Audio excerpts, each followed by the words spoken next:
Radiant team's turn to pick. Ooh. Excellent. Venting alone. Still one go. For that no one here but a round thing. So I mean we're talking about what Deadly's gonna play mid. 10 seconds remaining. Yeah. At those mid heroes. 5 seconds remaining. Kind of thinking Ember's here eventually. Reserve time. Yeah, it'd be pretty nice. Good against Slack as well, since Slack doesn't get to hit Emperor very often, won't build up Essence Shift charges. It's the right kind of hero. It's kind of hard to like jump to say what VP is going to pick for no one. I mean, I think outside of like an idea like an Ember, because it is a really good pick right now, because they're going to wait and see. Like they have 2 picks before they decide their mid laner, and they're going to use that last pick to make sure they get a lane advantage in mid. So if they see Navi pick like an Invoker, they may go into like a TA type hero. So we'll see what Navi get. They get the Oracle for now, which is actually an unexpected odd pick, but picked against the Darkseer, so being able to purge off that Iron Shell. You're using up your reserve time. Someone really benefits from the heal aid. Radiant team's turn to ban. It's been a fairly frequent. A lot of these. Terrorblade mainly that comes. 10 seconds remaining. Yeah, I don't know. I'm never sold with Oracle picks these days, and I feel like teams are just gotten a lot more used to dealing with the hero and how the false promise works. And VP themselves likely can go into. I mean, they have a nice kind of bit of diversity with their damage up, with the physical damage from Ursa, the magic damage from the Sanking, the Darkseer. So I think something that VP always, where VP beat Navi last time, was that mid to late game teamfight aspect. Ooh. That doesn't. I was not thinking of. Yeah. Okay. Dire team's turn to pick. People, not something they had great answers.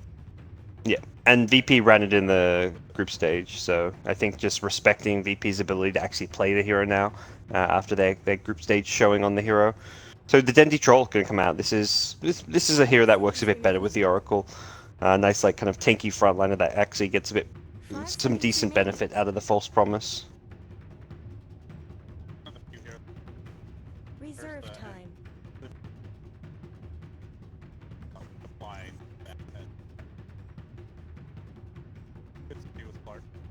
Yeah, doesn't have too many bad mid matchups either. Like his bad matchups are matchups where he still at least gets some farm and won't get destroyed. He's got an ogre on his team, so it's like a safe mid that doesn't. You don't counter pick a troll. It's just like, well, we're versing a troll. Let's VP are going to pick something that they feel is good and suits their draft rather than something that wins the mid lane because, like, yeah, it's just a troll.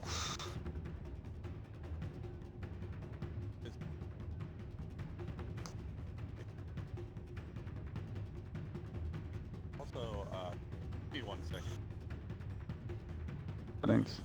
Sure. I think mine should be good too as well. Though I had some issues earlier today. It's gonna be. Yeah, mine's on. Okay, now it says it's transmitting. I don't know if that actually fixed it. Sometimes people tuning in just need to retoggle the channel a bit. Well, mine was like it was red, like it wasn't broadcasting now. Okay. Now it appears to be a white bubble, but. So VP, I mean, they can run Ursa mid. I guess that's where they want to pick a safe laner, like you mentioned, the Terrorblade. They can.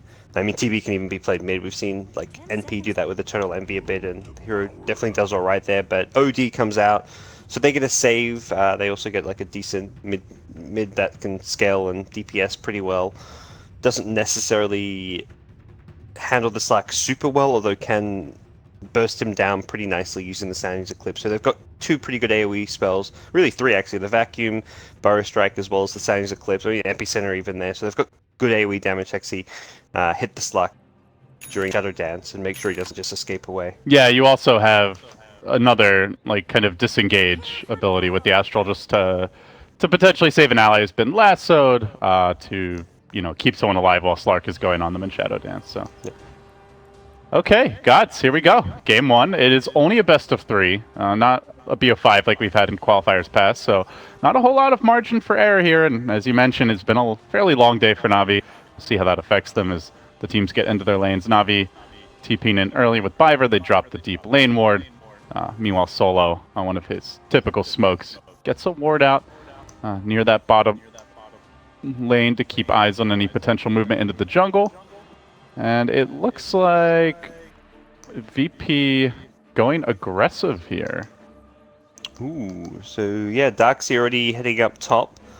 30 Interesting. So yeah, Ramsey's down bottom. What are they? I guess yeah, Slack not really known for having a strong laning phase, and a hero that can get pressured a lot in the early game laning stage. I'd say Oracle used to be fine in these kind of aggressive situations, but a lot of his spells have kind of received small little nerfs over the various patches. This hero used to be like one of the best 5-position supports, but after a couple of nerfs, this hero just isn't quite what it used to be, and it does look like Navi may have to either adjust their lane ups or kind of do something else. Pycat immediately running towards top once his bounty rune gets contested is likely going to just ditch this bottom lane. All right. Yeah, so screw that. You can have the fun down there. It doesn't do a whole lot Mr. better General. top, though. It's still a Darkseer versus Slark. He's got the Oracle to help purge those Iron Shells a little bit, but you can only really purge so much of them, and Darkseer should farm pretty nicely against the Slark up here. Yeah, obviously, like, you see the Ursa and you go for a Slark. You can't expect to have easy lanes. There's always going to be a potential weakness to exploit there. Just not really why you pick Slark. He's not a particularly strong laner. But they do have the Ogre to secure mid, so Dendy can get off to a good start. Then maybe Armen roams that way and tries to give the Slark a little space. For now, though, they're in the dual lane to make the Darkseer sad, and VP looks like we'll be rotating their Sand King as well. Lil gonna join the skirmish here in the mid lane. Interesting. Armen playing the Ogre for once. Almost always we see Biver playing this one, but imagine he's the guy who also normally plays the Ogre, so Armen probably saying like, look, I'd rather play the Ogre than play the Oracle, so... Uh-oh. Tough start here for General, who took Sticky Napalm, has the boots, but Ramses also has his own, gets off a follow-up clap, and this likely the first blood. Indeed it will be. Ramses drawing it. General going for the level 1 Napalm, and he gets punished. Yeah. It's a rough start indeed. Although, I mean, you can is- probably attribute that to the lane swap, not being quite aware that the Ursa would already have the boots and just ambushing him with it. Yeah, they have managed to do pretty well against the Darkseer up top. He didn't go for any clarity, so unfortunately for Pasha, he couldn't really stay in this lane. Like his first couple Iron Shells getting purged, often with the changes to Darkseer, his Iron Shell costs a lot more mana than it used to. This is actually a kind of a tough lane for him as a result. Overall laning setup, gods. It looks like farm-wise, VP getting the edge here. They've also gotten a first blood. Do they just straight up win the lanes? Is there an adjustment Navi can make to... I think Armen's Ogre is probably the hero that can roam around and be annoying. He doesn't really offer a threat at bottom lane with the Batrider to get kills, but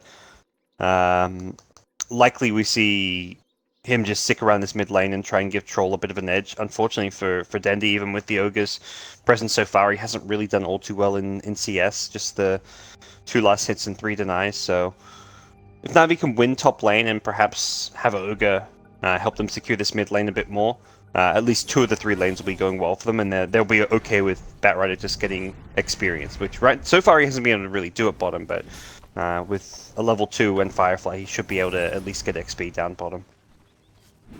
All right, so Dendy definitely still getting that help from the Ogres. No one continues to receive a lot of pressure, but still CSing fine. 6-1 already. They're making the dive on bottom. They have found General again. 3 heroes converging on the Batrider. They're going to chase him through the tree line, but with the point in Firefly, he's not as easy of a kill. The Caustic slowing him down just a little bit. Juki back towards the tower. Armen tries to join the fray. Not going to matter. Suddenly, the Ursa converges on him. This could easily be 2, maybe 3 Navi heroes going down, as the Ursa is just going to be king of the castle at this point. Finds another. Lil getting the last hit, and VP just waltz away.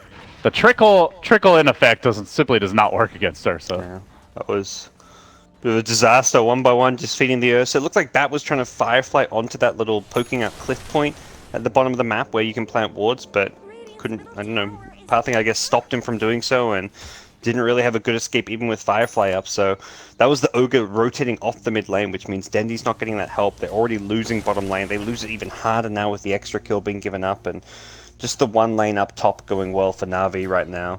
I mean, good news, it's going super well. He is 20 and 11 already as a Slark. Man, that's actually crazy. That Slark he's only now in the straight 1v1, but even with before earlier, there's just like one Fortune's End from the Oracle onto those Iron Shells really just gave him all he needed in this lane, and he's going to start really pressuring Pasha. He's got an Orb of Venom. He's actually going to be playing super aggressive, looking for kills. And you can see Pasha still trying to actually just buy the Soul Ring. He can't even get to the shop. Although Pycat will see him going and comes right back. He has the lane ward, so he can tell anytime Pasha makes this move as bottom lane general getting pursued out again, hounded by Ramses. What is the range on those claws? My god. Didn't look like he was in melee range. Probably would have caught him anyway with the phase boots. But another kill, make it 2 more, and yeah, Ursa is out of control. This is a problem. Yeah, this is a this is looking like classic like Ursa pub game. Yeah, 5-0 at 4 minutes in, and he's only got 3 of those kills for himself. But top lane Slark getting very aggressive is now going to find Lil up there. Oh no, the caustic canceled his salve. Pycat is a sad panda, looking for the turnaround though. Perhaps with Biver coming in will force Lil back in a way. So they go back to their tri lane. They stop trying to help General. They're just going to leave him against Ramses. And Ramses is going to rotate, at least for now. Looks for that haste rune. Perhaps no, just the courier. We'll grab some clarities here. Head back to the lane, but yeah, he doesn't really need help. I mean, at this point, even if he can't kill Bat, he can certainly zone him pretty effectively. Oh yeah, and he's going to get the fast level 6 now, so even ganking him gets more difficult with the damage block and the turnaround potential with the enrage. So this bottom lane Ursa becomes a nastier and nastier problem. Solo's just heading back, but I think this is where if you're a support like Solo, you're just like, yeah, let's play around my Ursa. He's pretty strong and scary right now. If I'm near him, I'm probably safe. I can get some wards down, set up some kills, and that's where you're gonna get the most done. So he's back down bottom with the Ursa. It's not like if you're Navi, you're like, oh yeah, let me just go scout around the jungle by myself when Ursa's missing.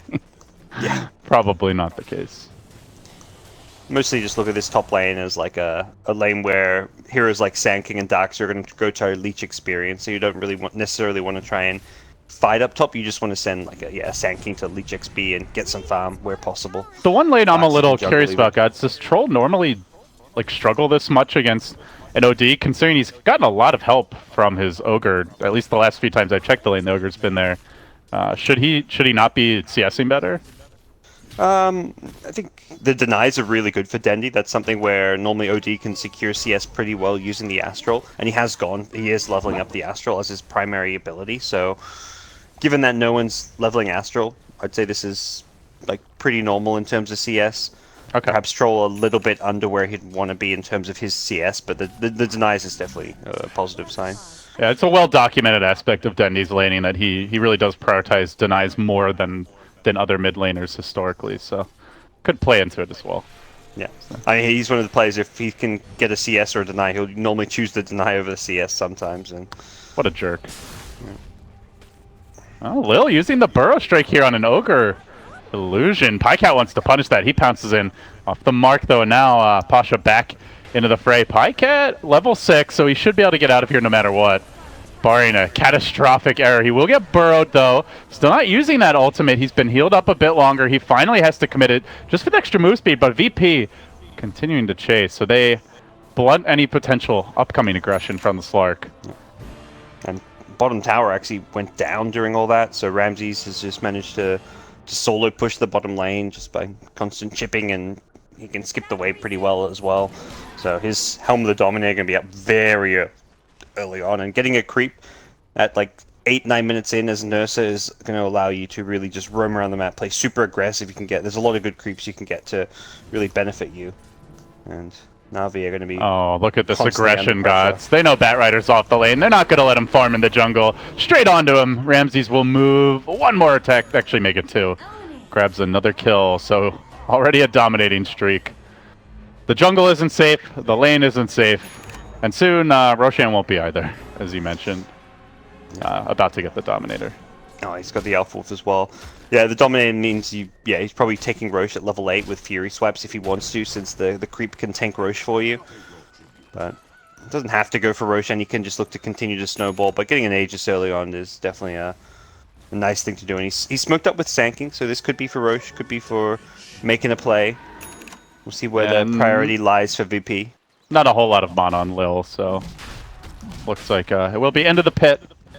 Can Navi, I mean, even if they knew about this, could they contest right now? They don't feel very strong.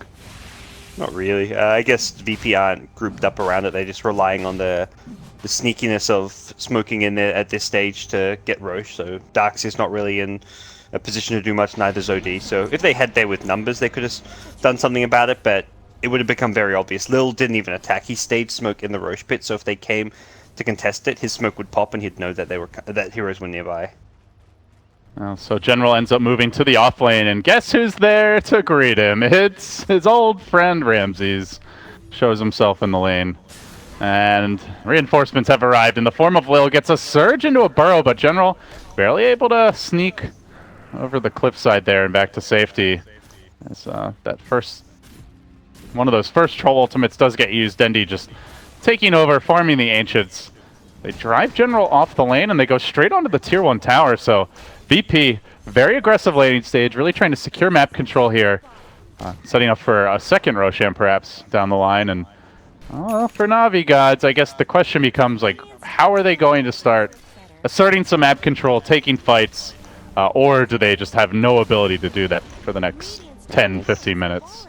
And assuming VP pushing with enough numbers, I don't really think Navi have plays they can make, because they have no blink on Batrider, they have no initiation item on Pycat, he doesn't have his Shadow Blade or his blink dagger, so Troll doesn't really have too many items. I guess the Troll Helmet of the Dominator you can make some plays with, and may see like a smoke with an extra creep, but given that right now VP have Aegis, this is very much a Navi, like a farming period for Navi. They're going to be looking to keep away from VP during this Aegis period. Problem is, Batrider is miles away from a Blink Dagger right now. Oh, Lil pulling out the jukes, breaking some ankles in the bottom lane. Biver trying to catch him out with the Fortune's End, but just a calm Sandstorm dodge, and then do away. So VP just outmaneuvering Navi around the map there. Yep. Going to smoke up as a pack of 3, head towards that bottom lane where they do have a ward planted. Sentry Deny was attempted earlier, unsuccessful. And let's see which way they go. Looks like they will find the Slark, and they do it. Before he's able to get off a Dark Pact, he's just going to go down without a fight. The lone ray of hope, really, for this Navi squad also bites the dust. So the pressure mounts. All the while, no one, yeah, by the way, has a Midas. Kind of just quietly farming away in the mid lane, significantly ahead of Dendi now.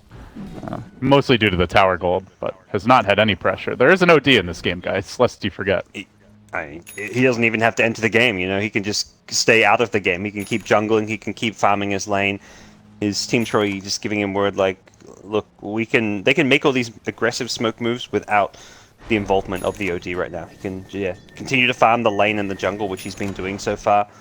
Level 10, he's not as farmed as the Ursa, since Ursa's had the tower gold at bottom, the Roche money, the kills, but if things kind of continue at this rate, OD is going to catch up to his own Ursa, maybe even overtake him, just by the farming efficiency of the Midas. There's a blink on Ramses now. He scouts with Big Bird. This is a slightly more vicious Big Bird than what you might be accustomed to if you were a Sesame Street fan. And this is the first smoke from now. It kind of feels like the blink of General is too far away. They're just going to go for something. Saw a Batrider earlier today in the Chinese qualifier from in July, and like, he had a rough start, but he just said, look, screw my blink. I can make plays with just lasso, and that was kind of their way back into the game, and I think they need something similar from General. Oh no, they find Lil, he burrows, TP's out, and just no way to stop it. Which is, yeah, brutal, as Navi can't find a single kill so far, and their woes continue, and likely after that failed smoke, they would just have to fall back to their jungle, farm a few camps. You know, as a commentator, guys, you're always looking for, like, entertainment, for a back-and-forth series. I'm looking for, like, a pulse here. It just doesn't... Navi just doesn't seem to have one. They're just rolling over. It's almost a 10,000 gold lead for VP, 5,000 experience. Tower after tower falling. 7-0 to the score. Like, they lost basically every lane. Well, hell, I would say every lane, considering Pycat has since died, so you can't even really say he won in the end. Well, when's it going to happen? It just doesn't seem like it. Solo moves in. He struts up onto the Ogre, and they will quickly bring him down, even managing to steal the level 3 Bloodlust. So guess what? It's so Ursa needed more attack speed, more move speed. He's got it now. That may actually be the best spell you could steal on the entire Navi side right now. Perhaps the Battle Trance is better. I take the Bloodlust over the Battle Trance just because it's 100% uptime. Oh, and the move speed is ridiculous. So. Yeah, it's better. It's better than the Battle Trance, really. So I don't really feel like there's a better spell to have for the constant fighting. Like, yeah, there's some, like a False Promise could be good, but you're not really ever in danger of dying. You're so far ahead. You're so strong. This just enables your cores to do more and more damage, to get more and more out of control. So we'll see how this works. I think item-wise, like, I mean, to talk about what VP can look to do, if they want to keep getting further ahead and control and close out this game, getting items like Desolator on Ursa could be really good this game. They do kind of lack building hitters, but that's where we've seen Ursa's kind of adjust their build, start getting the Deso, and just playing and probably pushing around like this Darkseer mech timing. They're not going to be able to get any kind of a high ground put. I mean, the Aegis has expired, so the second Roche is probably what they're eyeing off, and perhaps a second Roche that they're going to give to the OD rather than the Ursa, but we'll see if that's the case, but as it stands, they're very, very far ahead. Well, you can see the Navi game plan. They're somewhat cowering in the darkness, just eking out little scraps of farm wherever they can. Guerrilla warfare tactics, deep beneath enemy lines, hiding in the trees. As well, VP are ready for that. They scan, they find General, and they massacre him again. So another death for the Batrider. I think at this point, you know, maybe you just start building your drums, because getting a blink just seems like an ambitious task. General's worst games I've probably seen all qualifiers from him, and is this the fuck General strat? Jeez, it seems that way, you know. But the old Navi, like when they were kind of had their moments where they were good, the plan was always like, if you want to beat Navi, you shut down General. He's the playmaker. He's the guy you want to beat and shut down. Dendi's always going to get the help and support in mid lane. That's like typically been like the support playstyle, is to give Dendi the edge in mid, but if you shut down the playmaker General, even if Dendi farms and does well mid, it doesn't seem like Navi have that scary presence come mid game, and that's exactly where they stand right now. No blink still, no blink in sight. Like, he's halfway there as a Batrider at 15 minutes. And that should be said, I guess, as far as Navi's prospects go, they do have great late game. They have Battle Trance, they have a Slark, they have Bloodlust. They have a pretty good scaling support in the Oracle, who doesn't need a whole lot of farm. So, like, I guess that's the silver line is, as horrendous of a game as this is, they don't really need to have an explosive start to take it late. But at the same time, you know, VP are no slouches come late game either. You know, OD scales quite well. You've got the Darkseer teamfight potential. Lots of AoE to work with, and it's not like Navi are going to have BKB for Dendi anytime particularly soon, so... Yeah. I'm trying to find the silver lining and talk it up, but truth be told, it's going to take some big mistakes from BKBs, and until they get BKBs, they're not fighting into the OD and all the AoE, the Sanking, the Darkseer, and all that. And if they rush the BKBs, well, they're not able to keep up in terms of farm. BKBs are going to slow down their rate of farm. It's an item that kind of you typically want to buy to fight now, and I don't think Navi really want to fight. But at the same time, if they don't get the BKBs, they're also going to just continue to feed. So they're kind of in this tough, awkward position where there's no real ideal way to play this. But yeah, it looks like Pycat and Dendi are both queuing up those BKBs, saying we got to at least get these and try and take a fight, even though we're miles behind. You can try and take a fight with a 10, 15k gold deficit if you get good value out of those 10-second BKBs. Of course, the downside is if you lose those fights, then your economy is in absolute shambles. Yeah, so. I mean, yeah, that's where like you really start talking about, is it just game over for Navi if that first fight or two with 10-second BKBs just completely fails. But they also have to get there. As it stands, BP continuing to control the map, push out all the lanes. They'll likely secure this, or at least go for that second Roche. And Navi are not going to have BKBs up before that second Roche respawn, so they want to contest it. They're going to have to do so just with the newly picked up Blink. So finally items have come out. General gets a Blink, Pycat gets a Shadow Blade. They've actually got their core items that they were supposed to have maybe 3 or 4 minutes ago, but they've got them nonetheless, and they can at least try and use these now It opens up plays where they can use smokes and actually find kills. Well, good call on the Desolator for Ursa, by the way, and Ramses basically has it now. Oh, good. So Yeah. that is. I saw him. Oh, sorry, go ahead. I saw him queue up a Basher earlier and was like, oh, he's going to go for the Basher, but yeah, I think the Deso is way better this game. Oh, Rubik. Hello, Solo in the mid lane. It looks like the general debut of the Blink. Use the lasso. Yeah, it's a support, but support kills are pretty big at this point when VP's had so much map control all game long. He's fairly high level. Level 9. And a much needed kill for them, so Navi will be very happy with that. I mean, you'd love a core, but these cores are extremely difficult to kill. And you just, I think team morale goes up when you don't have 0 kills at 18 minutes into the game, so it shows that with these items they can actually achieve something, and if they can turn that one support kill into another couple of support kills, or a core kill maybe next time, suddenly this game, they're in a position where this game gets a whole lot more winnable, and they kind of start to claw their way back in. So it looks like Navi might be trying to force this tower, which could draw VP to side between Roshan or the tower. They're expecting Rosh will be up very soon if he's not already. Probably thinking VP or Roshan this very second, given it's been about 11 minutes. In fact, he has not respawned just yet, and Navi are a little nervous. Here come VP. This Ursa's gonna completely claw his way through here in no time at all with the Desolator. They like have to completely chain stun him, or he is it's gonna kill them all. And the problem is he has a lot of crowd control backing him up. So, oh yeah, you're not reliably able to just jump the Ursa and expect no consequences. Now a blink secured for Pasha, so that big vacuum into Burrow Strike and hell maybe an Epicenter is a real possibility as Navi dance around on their own side of the map, quite unsure of where they want to go. CVP scanning. And they do want to fight this. They don't have the BKB on Dendi. Pycat neither. They're walking into trouble, and BP seem to be in a great position to take this fight. Pasha's there with the back to start off. The follow-up Burrow comes through onto 2 almost immediately, but the lasso is there, keeping the Ursa away as Arman. He's like, guys, the Rosh is low. Let's kill it off. Pycat gets the last hit. General grabs the Aegis. Navi have found the Rosh, but can they win the fight? That's the real question. This Ursa is big. He's bad, and he is quite mad. They brought down 4. They're going to look for Biver as well. It's likely to be 5 with the Astral. He'll fall too. And scrambling for the hills is the lone survivor. It's General. It's 6 dead for Navi. They steal the Roche. They steal the Aegis. And they get their asses beat horribly for it. That Ursa wasn't happy. He's like, that's my Aegis. Go happen. I'm going to claw you all down. That's not happening on my watch. And, well, VP very handily won fight. And that the sheer net worth advantage just becomes kind of insurmountable in a fight like that. Navi didn't have BKBs.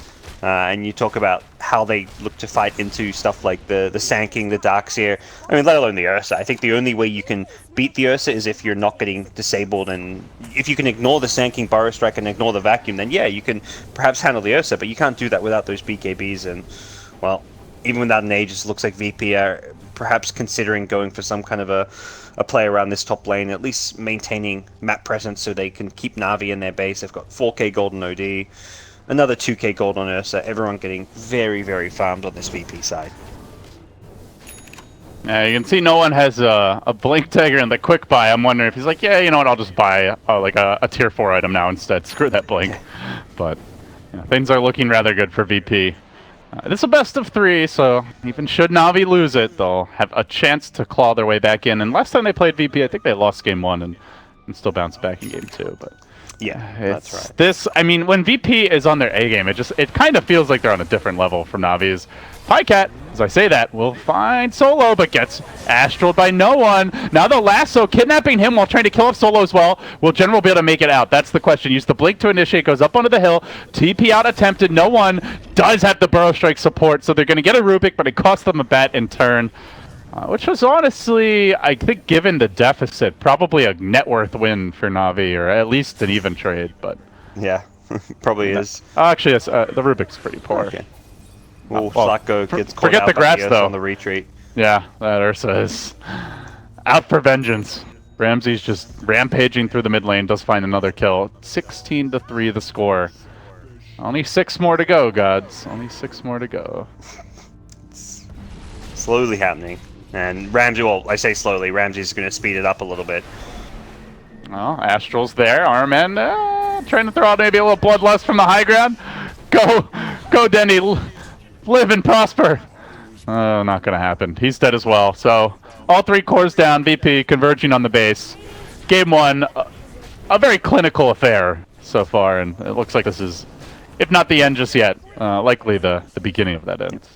I mean, the biggest weakness of VP's lineup is always going to be their ability to hit buildings, and as much as their lineup can scale late or right, they can never really hit buildings well with Ursa, but he's made up for it with this Deso pickup, and they're pushing high ground early enough time before Navi have items. Oh, there was a sentry.